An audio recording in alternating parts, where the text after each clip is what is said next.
have my written report. It's included in your booklet.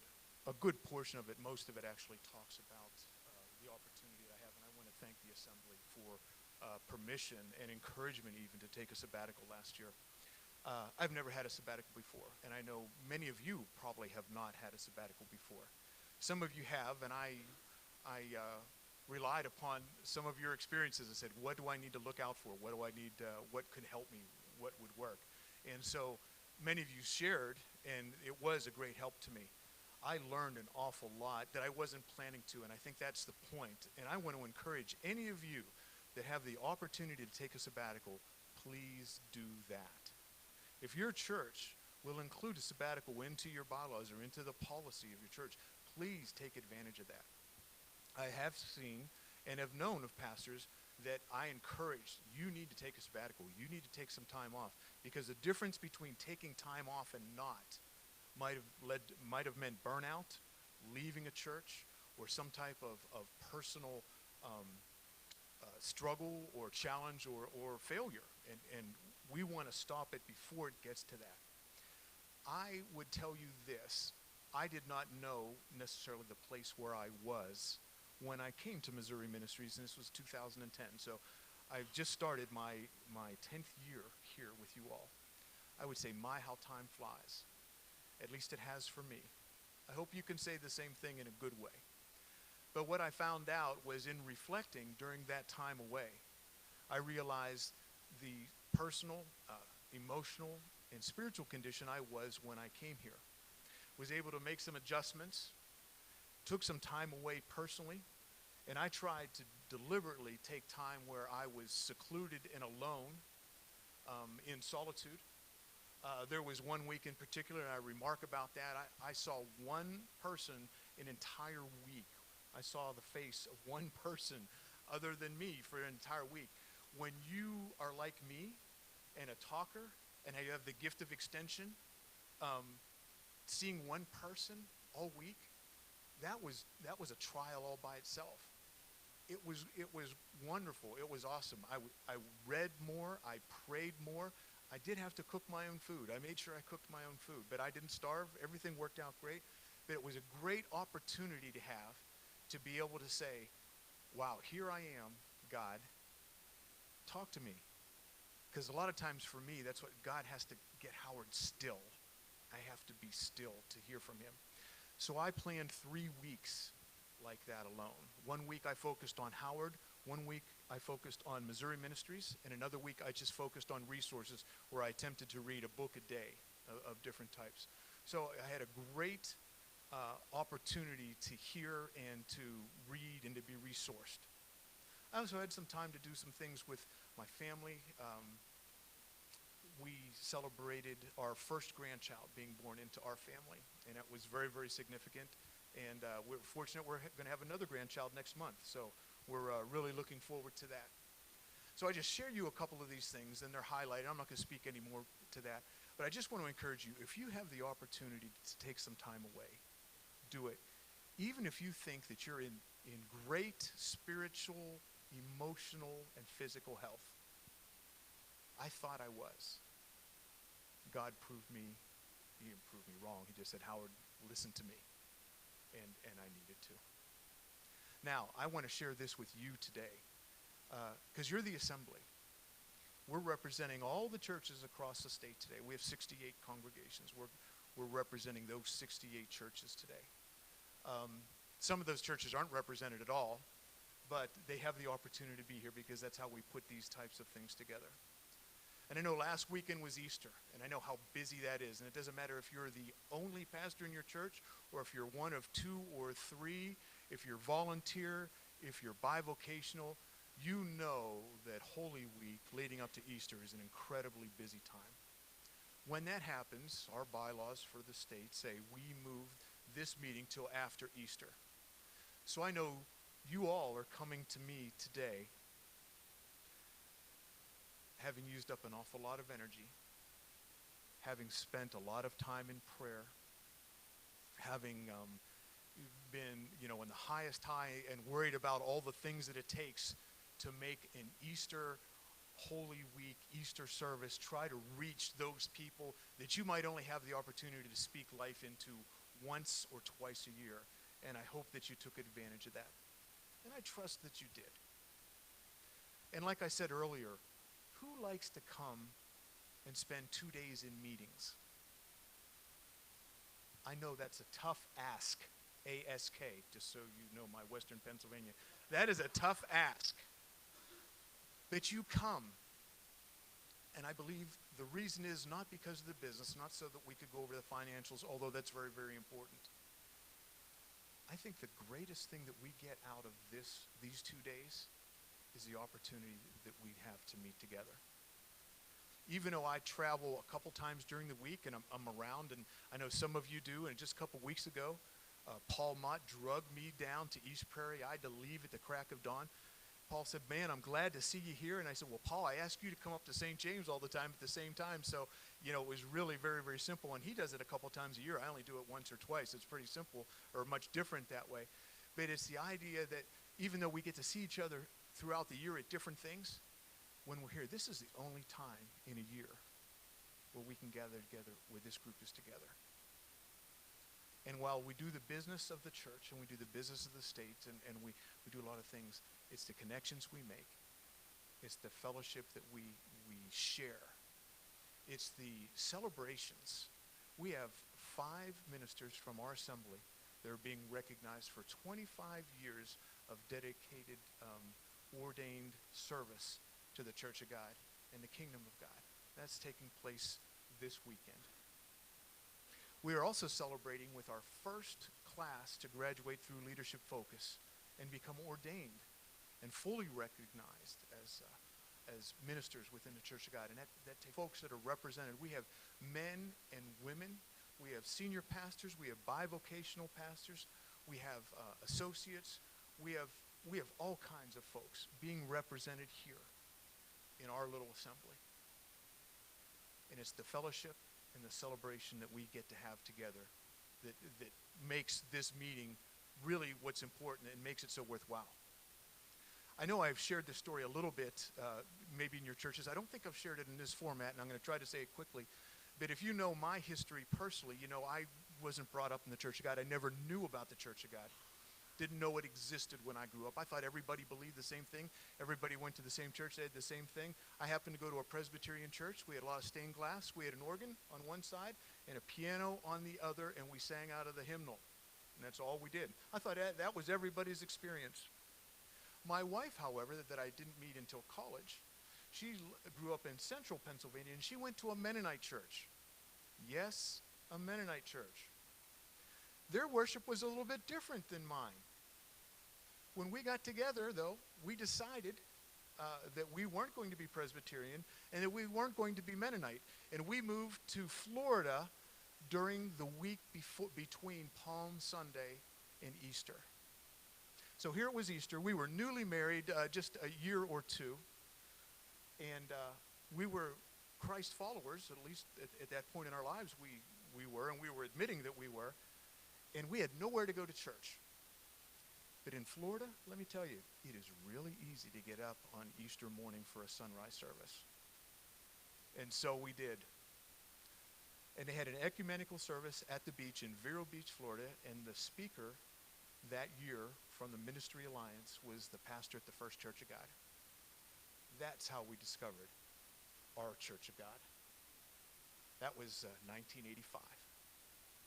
And as you might recall, last year I celebrated 25 years personally, 25 years of ordained ministry for the Church of God.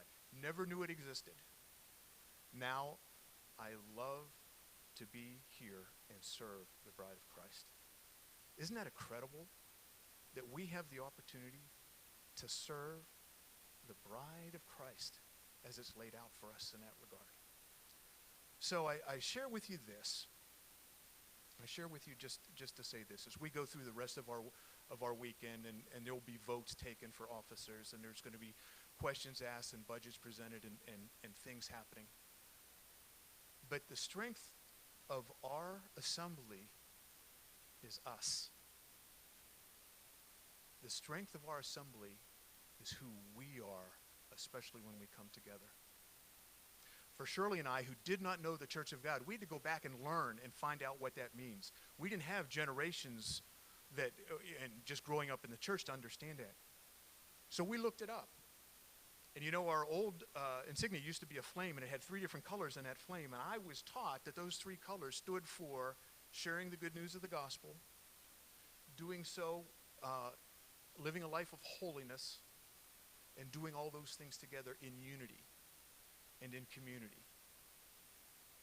This is an extension of our community when we do that together. I heard an illustration. It's the last thing I'm going to say, and then I'll step down and we'll move on. But consider a string.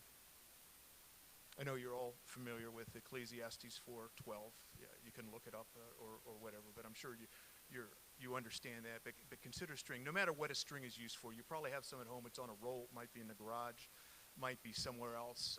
I used to do a little bit of kite flying, remnants of the days when I actually lived in Florida, and we used to go out on the beach, and I used to love to fly a kite. So, you know, there's kite string, and it's used for certain things. Now that kite string, because I don't do that anymore, my wife takes that, uses that in the garden. You can use string for a lot of different things. You might have to wrap a package. You might have to put something together, but you can use string for a lot of different things. String has a lot of different uses, and it's pretty easy. And sometimes, some of us, we see ourselves as string. We see ourselves as tying things together. We see ourselves as binding things and keeping things together, packaging things. I want to encourage us, though, don't settle for being string when we could be a rope. Think about a rope. Someone has to take that string and put it into strands. And I know a lot of times when I do a wedding ceremony, I talk about a strand of 3 between the husband and the wife and God. Because a cord of 3 strands is not easily broken. Again, you're familiar with that passage of Scripture. But look at us here. We have at least 57. I know a couple of other walked in. We have 60, 65 people today. If we put all our strings together, we become an unbreakable rope. I told you that just last August, my middle daughter, Rachel, had a baby girl. Her name is Eleanor Grace. She's a very happy child. She smiles all the time. She's got big cheeks. She loves to make noise. And she has changed our lives. We love this season as being grandparents. When Eleanor Grace was born, though, she was one of those times that she struggled a little bit in the beginning. She wasn't breathing. And, you know, normally when the baby is delivered and they place her there with mom, couldn't do that right away. And so there was a couple of minutes, like 45 minutes, where they had to take Eleanor Grace and they had to help her out, give her a little jump start, get her started. And they did that, and she is fine and happy and healthy, and everything's good. It happens once in a while, but it happens. But you know, part of that birth process is the thing that attaches the baby to the mom. And it's an umbilical cord. And if you know the science about an umbilical cord, it is made up of thousands and thousands of strands of tissue that supplies blood and oxygen and nutrients and removes waste and does all that stuff. The immune system from the mother is passed on to the baby. And that baby, I am told, because obviously I'm a man and this is not something that I know firsthand, 1B, a baby can turn and twist and do all those types of things. And that cord, that umbilical cord, does not break. So think of all that. I'm not saying that we're going to be the umbilical cord, but we can be that cord of 68 churches and 150 ministers, 148 ministers. And we can be that in Missouri. And we can make a difference. Just the way Kirk was talking about, make a difference in a child, we can make a difference in St. Louis, and we can make a difference in Springfield, and in Dexter, and in Poplar Bluff, and in Doniphan, and in Kansas City, and up in Craig, and and down in Portageville and all the places in between. But we can only do that, and we can do that best when we're that rope. That means that we're trying to do it together. So, consider being the rope. Don't just be a string. Don't be out there on your own. Join us as we try to join you. Partner with us as we'll try to partner with you. The other items that I have to share to you today in my report are going to be up on the screen. Zach, if you're ready, we'll go ahead and put that up. And this is just general information about who we are and where we are. The Missouri Assembly in 2018 and 2019. It's the next slide, Zach. This is who we are today. We are 68 congregations. You know, that number has steadily decreased. I've got paperwork on my desk that we are officially, in writing and all the things that we have to do, we are officially closing 3 churches. And this has actually transpired over the last 18 months. But we are closing 3 congregations. We are now 68 congregations. That means we have 4,711 congregants. That's taken from the yearbook or numbers that you have supplied. So it's always different. That number's changing all the time. You know how we do that, but that's where that number comes from. We have an average attendance of 69 people across 68 churches, or a median, and that should actually say, this was last year, of 40. Now that we're down to 68, that number should be 45. I'm sorry. We have 148 approved ministers. That includes our retirees. And celebrated in your manuals, you can see it's a dark yellow, almost a goldenrod page in the back that talks about giving level. We have 24 congregations that met or exceeded a per capita giving level, and that's how much they've given divided by how many people that they are saying attends their church. That per capita level is $31.88. We have 46 congregations that financially support the assembly. You can do the math. It's pretty easy there. You have even numbers. 68 minus 46 means that there are 22 congregations that do not give, and that's do not give anything. That doesn't mean that they might give money to a Camp Sharon, or they might give money to church planning or something else. That means generally 0. We had 334 students from 24 congregations that attended Camp Sharon last year.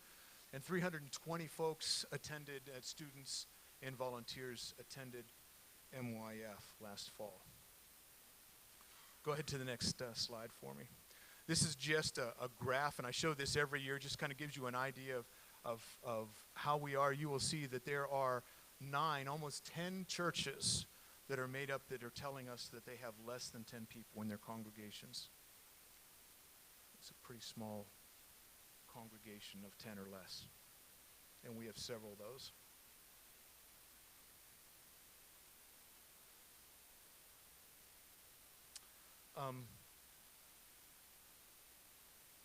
Go ahead and show the next slide. Should be blank, and the one after that. This is 10-year funding. This shows a trend that I'm not crazy about, and I don't know what to do other than to ask you. Ask you about partnering, asking you about being that rope, asking you about being a part of Missouri Ministries and allowing us to share. Because what it means is when we share together, then we're able to spend more. We don't keep this money for us. We do have some set aside. We do have some that we have to keep in an investment account because that's how it was originally started. But the money that comes in, we try to share.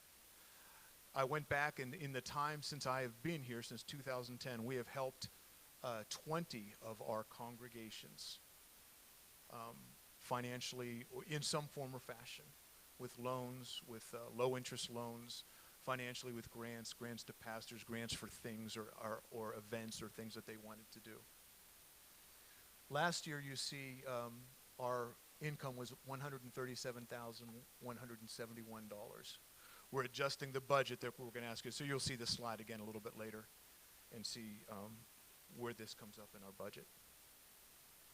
I'm going to stop and go ahead, Zach. I don't need any more slides for right now. I'll bring that out later when we present the budget to you. We will present the budget to you according to our bylaws. What we do is we share the budget with you today, and then we'll vote on that tomorrow. Are there any questions, though, about anything that I've shared? Oh, yeah, Dan.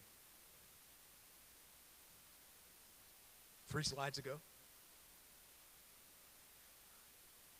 I'll give you mine. How's that? Okay. And then you can do that. Thank you. Dan is our secretary, and he is trying to keep up with names and motions. So if we're slow, that's because we're trying to feed him names and trying to make sure, everything gets covered that way. Because, no, I said, I'm there trying to feed you the information. You're just trying to type. Anything else? No, I didn't. Okay. Folks, again, thank you very, very much. I do appreciate the opportunity to take a few moments and address you on things that are important to our assembly, as well as just share with you a written report, and a financial report. Pastor Andre?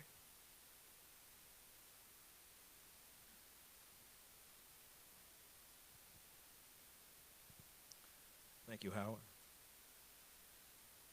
Our agenda calls for reports from our boards.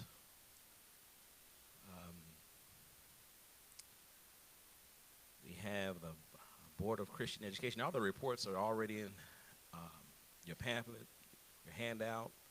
But if you have any questions, we don't want to hold you too long. But if you have any questions about any of the reports from the boards, I'm certain we'll have someone come up and answer them. I won't, but someone will. The Board of Christian Education.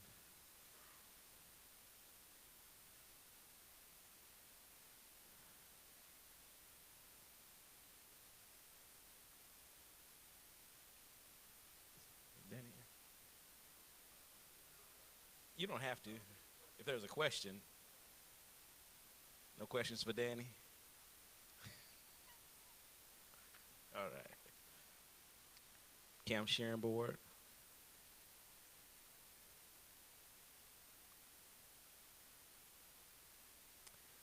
We are a quiet bunch today. Church Health and Development.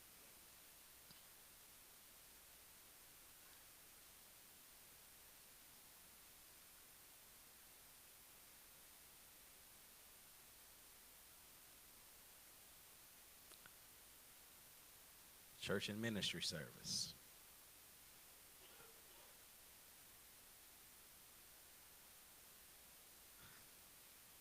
This is the best meeting ever. Okay. How about reports from our organizations, the Christian Women Connection?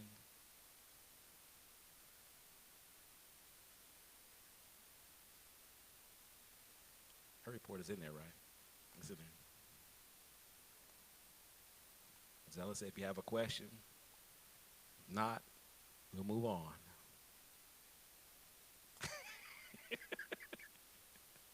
Okay.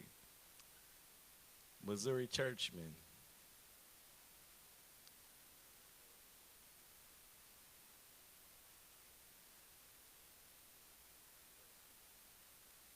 Okay. Yeah, the churchmen information should be in your packet for every church. It's there. Good. Missouri Church of God Youth Fellowship.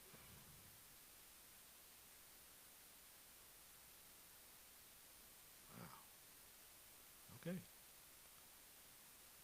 Item 9, any unfinished business? Yes.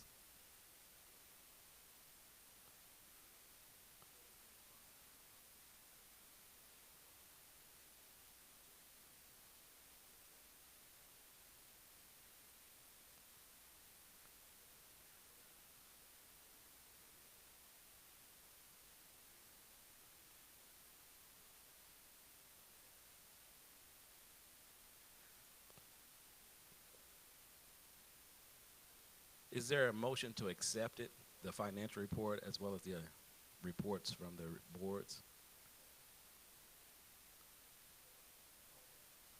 Don Carson made a motion. Give me your name. James, thank you. All in favor? All opposed? Motion passes. All right. New business.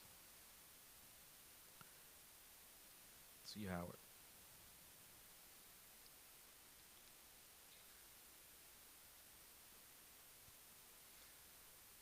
Thanks. If you'll turn in your booklet after the reports, should be a white page after the MYF report is a proposed budget. In looking at this report, it's very similar to the reports that we shared earlier about, although this is a report for 2019, 2020, again, like I said, it's going back to April 1st of this month and going through March 31st of 2020. You will see in the far right, there are two columns there in the far right column. The farthest right is the 2018-2019. That was last year's budget. You'll see the budget request then is the total budget that we are requesting. It's under that column, just says total budget. That's the number that we are requesting this year. So last year we asked for, remember, $150,130 from congregational giving.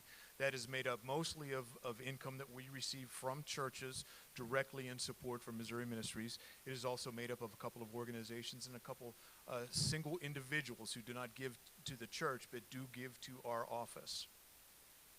Okay? The total budget that we are asking for this year for congregational giving is $141,951. That is more than $8,000, $8,179 less than we asked for last year. Okay? If you recall, we only received $137,000. So this is still a faith budget. We are still asking for your help. We still need you to help us meet our budget. And I believe, honestly, I'll just say, the answer to our budget is right here. It is the folks that come out. You've given I know you don't want to be at another business meeting. I know that you need another meeting like we all need an extra hole in the head, correct? However, while we're here, that means that we're interested. I appreciate your commitment. And I just encourage you to consider what can we do to help us change the direction on giving, on our income. If you will see, there is a total revenue line there. You see the different amounts that are come across. We are asking this year for $351,686. That is when you combine everything from the congregations, all the various ministries that are bringing in revenue. In other words, we ask for registrations for this meeting, and this is on the revenue side. We'll turn the page and you can see that there's also expenses associated with this meeting, so that money goes out. That comes under CSB. That's $6,000 for CSB. That is basically to cover our costs for this meeting, because that's the only way that the Christian Service Board, that's the only income Christian Service Board has. We don't do statewide registration for you all. This is just how we handle it in that way. And you will see that again under the columns for each one of the boards. So the CHAD team has its budget. The Board of Christian Education has its budget. Church and Ministry Service has its budget. Camp, and then our total. $351,686. That's the dollar number that we are trying to do at the end of the year, what we'll hope to report that we've achieved this time next year. If you go through the expenditures, you see again, expenses as related to the ministry. And if you turn the page, go over to the other page, and again, it continues on with expenses. They're a little bit more detailed. In the bottom right-hand corner, the second column in from the right, it's a balanced budget again, $351,686. This reflects a difference. We're asking for $7,694 less than last year. We still need your help to get there, but that's what we're asking to do. Yes, Pastor Don. Sure. Mm-hmm.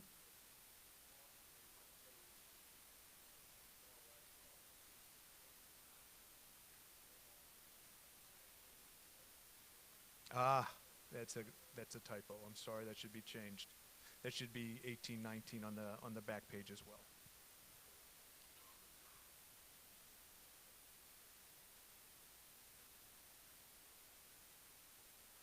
back page of the proposed budget. The budget year should say 2018, 2019. Far right corner in gray.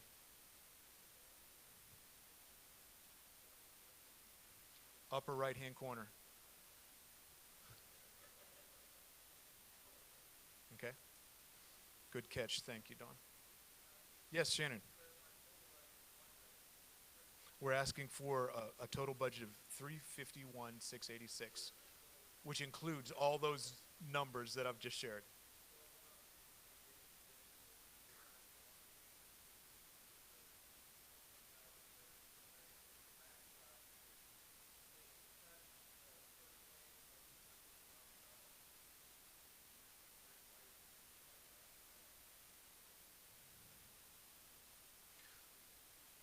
Church planting expense is $54,000 income on the front page, and it's $54,000 expenses on the back page, so it should be zero. So I'm not sure what you're... that is right. And this is for CHAD. CHAD is Church Health and Development, and this works on, they work on grants ahead of time. So this is what is requested of them and plans that they have already made. The CHAD budget, some of CHAD budget, a good portion of CHAD budget, goes into effect at different times during the year. But it's for this fiscal year, it's $54,000. No, based on requests. Based on requests. The only income that CHAD has the ability to make is interest income on investments. And if you will recall, last year, investment income was terrible. We lost just under 5, right at 5%, I'll say, on all of our investments across the board. And we've made promises to those people that asked for scholarships or grants or whatever. We fulfilled those, so we paid the money out for those, plus we lost money. Not only did we not earn interest, we lost money on our investments. So that's another reason why that difference is a little bit more significant than you're used to.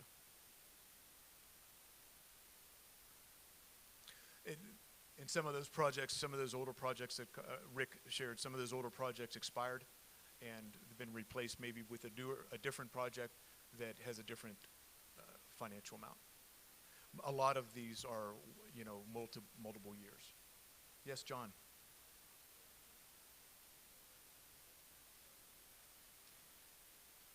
Yes, sir. 7,694.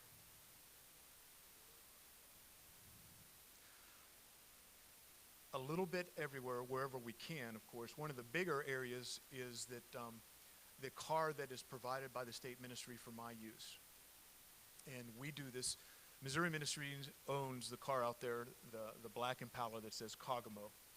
And that is owned by the ministry. It is less expensive for the ministry to purchase a vehicle and to pay actual expenses than to pay Howard, reimburse Howard or anybody in this position for the number of miles that it would use during the year. Some of your churches also provide a transportation benefit, or you have an automobile allowance. It might be called a couple of things. I know a couple congregations that supply vehicles as well. It works that same way. It is less expensive for us to do it that way. So that vehicle is now paid off, so we're not making any payments. And how we did that previously is we borrowed the money from ourselves and paid ourselves back, but that payment is now no longer. So that was a significant, more than half of that amount. And then a couple of other places where we've been able to save money here and there. That's where we're asking that to be made up from.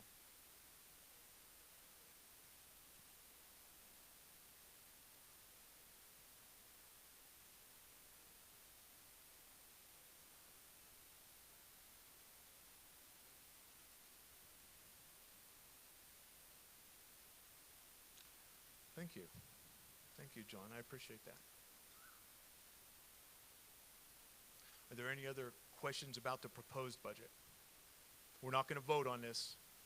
And actually, we should have taken a first and a second and had discussion, but, informally, as Robert's rules would tell us, that's what we should have done, but we'll actually vote on this tomorrow. Mr. Chairman, if you're ready, let's call that informally, but why don't you come on up and you can take a motion in a second, and we'll address that for tomorrow.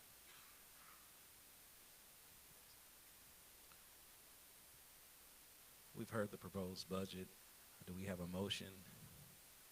All right, here. State your name for Dan. Mark. Mark. And we got a second. No, we got a second from John Neely.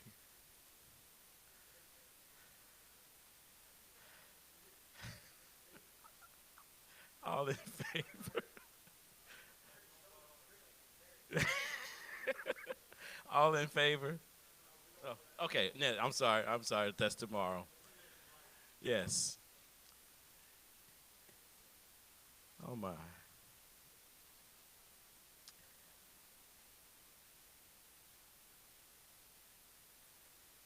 The introduction of persons on the ballot.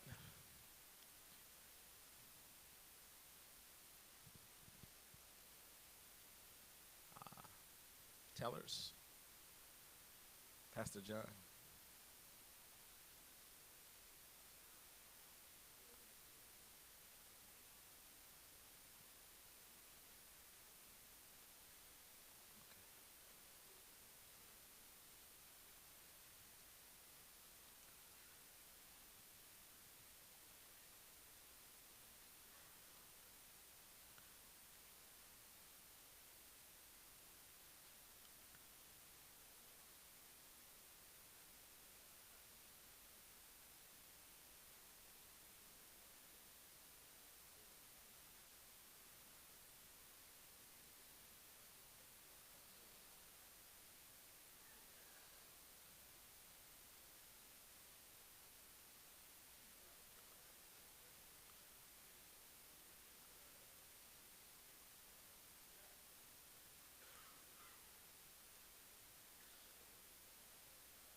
Okay.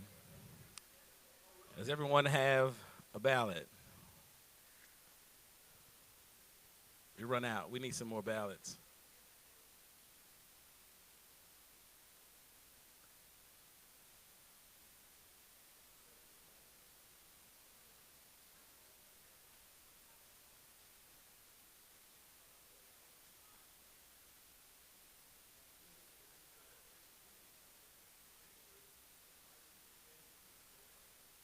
Yeah, for ministers, the licensed, ordained, and lay delegates.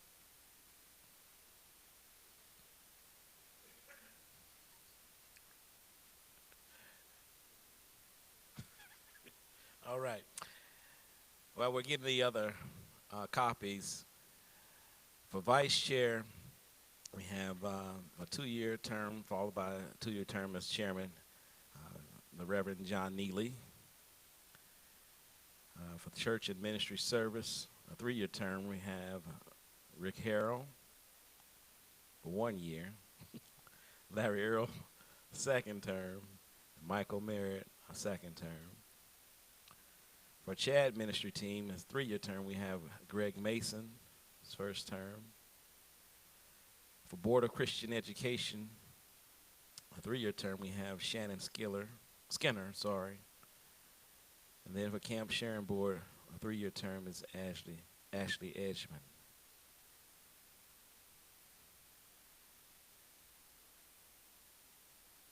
Raise your hand if you still need a ballot.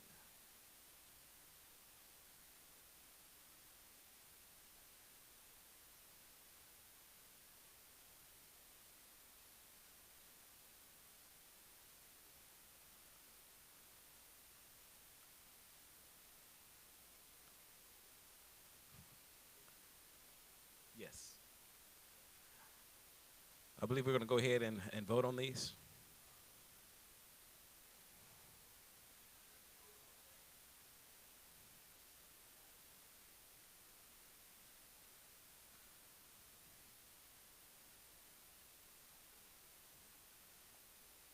We just have to, yes, we can go ahead and mark our ballots.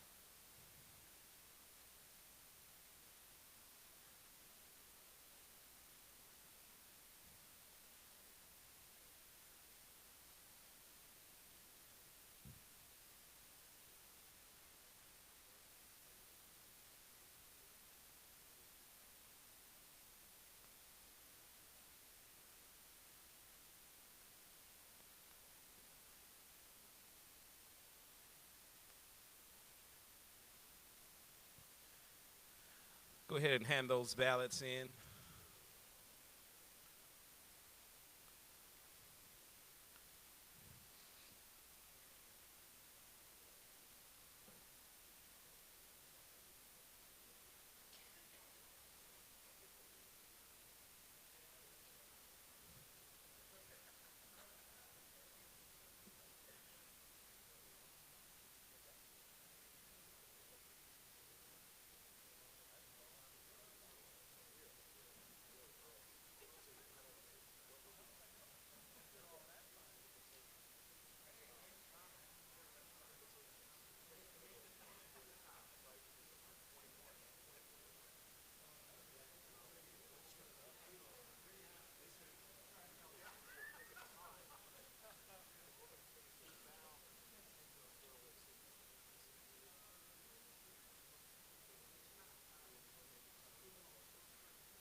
Okay, according to our agenda, we now have to receive invitations for our 2021 GA site.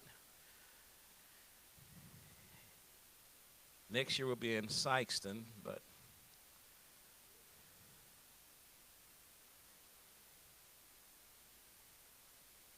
is there an invitation?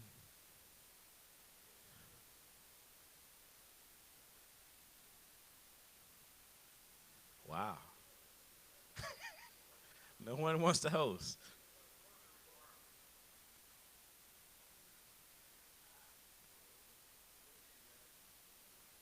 (2021)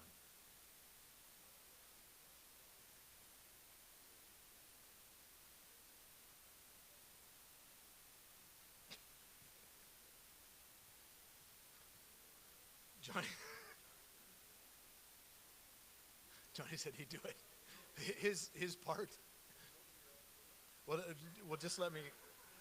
Thank you for that warm embrace. Let me share with you just a second, just because everybody knows. You know, we need a room that'll hold at least 200 folks, and with it we need a place either in the church or outside the church. And now might be a good time to remind you of this, that can hold a banquet meal for. We ask for about 175. We're expecting close to that tomorrow, around 160 folks for tomorrow night's banquet. I will add that you will have directions if you don't know, but we're going to a community center tomorrow, which is just down the road, about 2 minutes away. And a lot of things are just like 2 or 3 minutes away in St. James, understand that. But we're going to be very close tomorrow evening for our banquet. But you can have it off-site. Last year at Jefferson City, we met at a community room that was off-site of the congregation. So it doesn't have to be that your church has room for feeding 160, 175 people. But if you care to do it that way, that's the way it is. Those are the two biggest things. Lisa, I'm going to look to you and say hi. And is there anything else I'm missing there about requirements for that?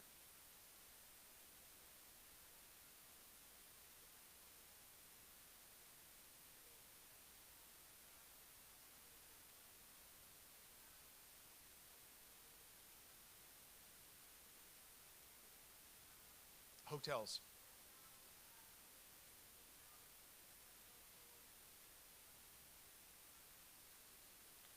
And that's information, but we do need to have access to a place with that has hotels, so you're not driving in long distances, having to find places out there. So, okay.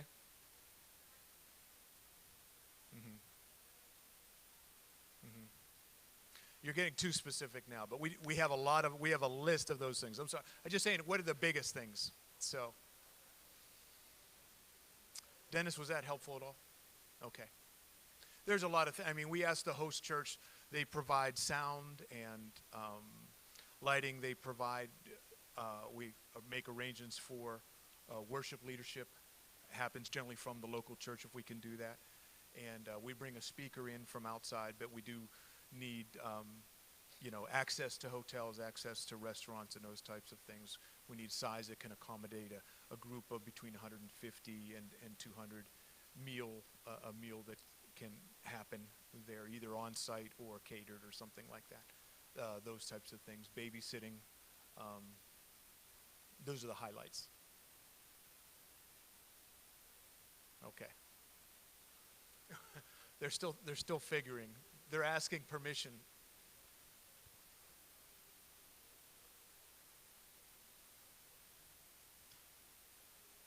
So did I hear that Johnny was accepted? Are you doing some checking? Okay.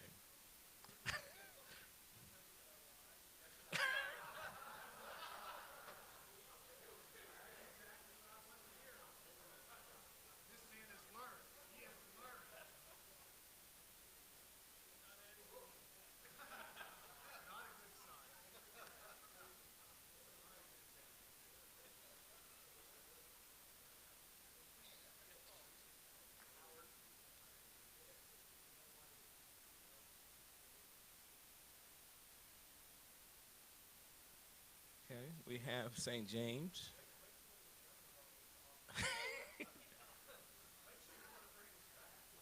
We have okay. We have St. James. We have an offer from New Brilliant, St. Louis.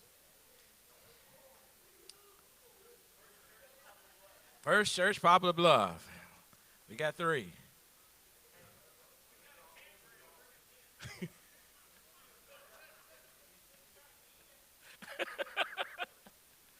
Okay, that's another one.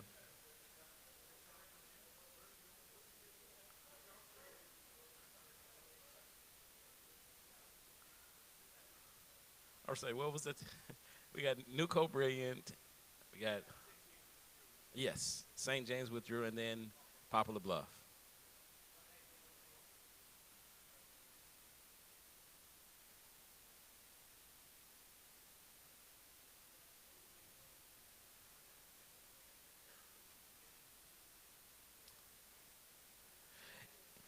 Is there the question has been asked will it be a problem with the assembly with us going to Sykeston and then back to Poplar Bluff the following year?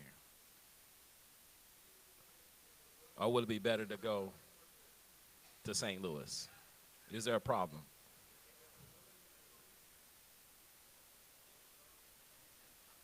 Well, the vote will clarify that. All right. Pastor Merritt.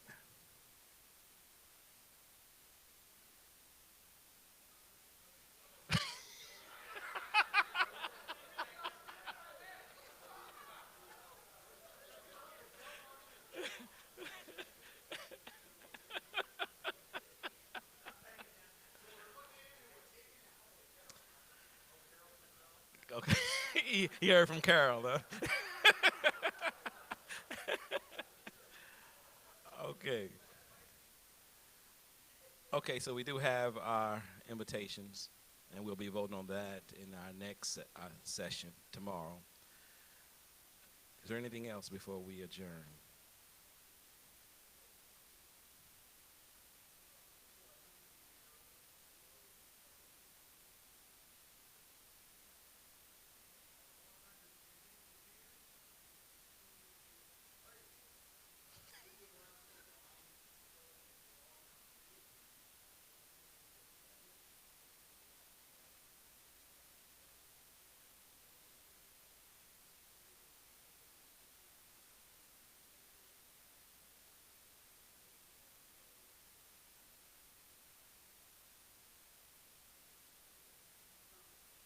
Thank you. And congratulations. Thank you. We have a ministers meeting that's scheduled to start at 3 right here. And so we're going to go ahead and adjourn and give you a little break. And for the ministers, we want to meet you back here at 3 o'clock. And there's some snacks in the fellowship hall, I'm being told. Let's consider ourselves adjourned.